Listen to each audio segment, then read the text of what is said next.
সব পক্ষের সঙ্গে আলোচনা করে গণমাধ্যম সংস্কার কমিশন গঠন করা হবে বলে জানিয়েছেন তথ্য ও সম্প্রচার উপদেষ্টা নাহিদ ইসলাম।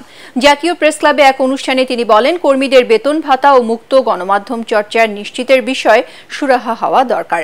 এ সময় প্রধান উপদেষ্টার প্রেস সচিব শফিকুল আলম জানান, সরকারের সব সংস্থাকে গণমাধ্যমে হস্তক্ষেপ না করার নির্দেশ দেওয়া হয়েছে। ইমদাদুল্লাহ বাবুর রিপোর্ট। সংবাদ মাধ্যমের সংস্কার কেন, কিভাবে শীর্ষক এই মুক্ত আলোচনার আয়োজন করে মিডিয়া সাপোর্ট নেটওয়ার্ক। সংবিধানে এই শর্ত ছাড়া কোথাও এই শর্ত উল্লেখ করা হয়নি। এতে সব ধরনের গণমাধ্যমের জন্য অভিন্ন নীতিমালা ও ওয়েজ বোর্ড নির্ধারণ, গণমাধ্যমের উপর সরকারি বাহিনীর হস্তক্ষেপ বন্ধ এবং সাংবাদিক ইউনিয়নগুলোকে যথাযথভাবে কার্যকর করা সহ 11 দফা সংস্কার প্রস্তাব দেয়া হয়। এ সময় প্রধান উপদেষ্টার প্রেস সচিব শফিকুল আলম অভিযোগ করে বলেন, বিগত সময়ে দেশে সাংবাদিকতা নয়, রাজনৈতিক সরকারের মক্কেল হিসেবে কাজ করেছে গণমাধ্যম। একটা ক্লায়েন্টেলিজম সৃষ্টি হয়েছে। এই গভর্নমেন্ট আসলে আমি তার ক্লায়েন্ট, ও গভর্নমেন্ট আসলে ওই গ্রুপ তার ক্লায়েন্ট। আমরা সিকিউরিটি এজেন্সিকে বলে দেওয়া হয়েছে যে কোনো ধরনের কোনো কাউকে কোনো মিডিয়া কার্ভ হবে না।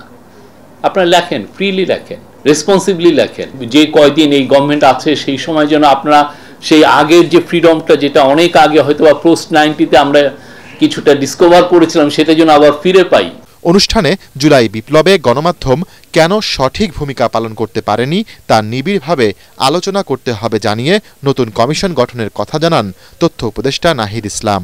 ইলেকট্রনিক মিডিয়ায় আসলে আন্দোলনের পক্ষে কোনো তথ্যই প্রচার করা হয়নি। কি তথ্য প্রচার করা হয়েছে ওইটা দেশের মানুষ দেখেছে। একটা কথা শুনতাম, একটা হাউস পলিসি আছে, হাউসের উপরে আবার হাউস আছে। এই ঘটনার আসলে জবাবদিহিটা করবে কে, দায়িত্বটা নেবে কে? যদি বা